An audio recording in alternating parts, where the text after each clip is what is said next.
Any infection can lead to sepsis in anybody at any time, and sepsis is a medical emergency that can cost your life.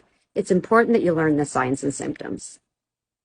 I lost both of my feet and 7 of my fingertips to sepsis because I didn't know the signs and symptoms. Let's make sure that doesn't happen to you. Sepsis has been shown to be at least 20% of the deaths that take place every year worldwide.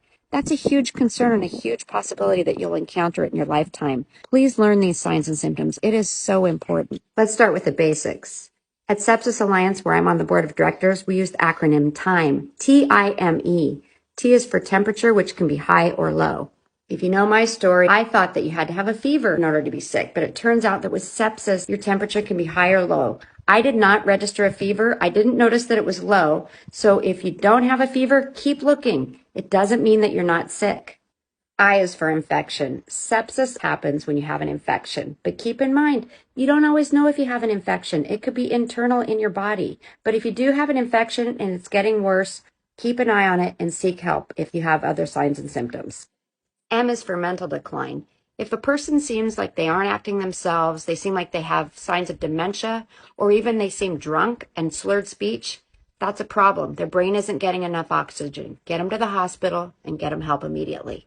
The E in time is for extremely ill. If a person has flu-like symptoms and they say something like, I've never been so sick, or I feel like I'm going to die, trust them. Get them to the hospital. It's better safe than sorry. I mentioned that mental decline was a sign that your body's not getting enough oxygen, your brain's not getting enough oxygen. Another way to notice those symptoms is by taking your heart rate and your breathing rate. Even just noticing if a person seems out of breath or they're having difficulty breathing, that's a sign that they're not getting enough oxygen.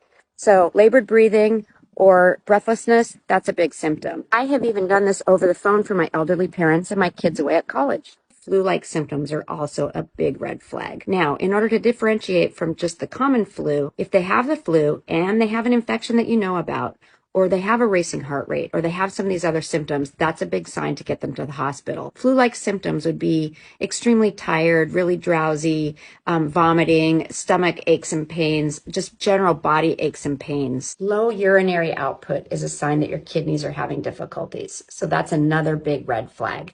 If a person has cold feet and hands while they're feeling sick and they have an infection, that's a big red flag.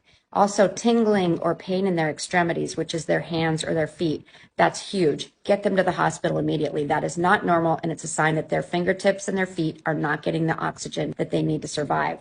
That's what happened to me, and you know where I am.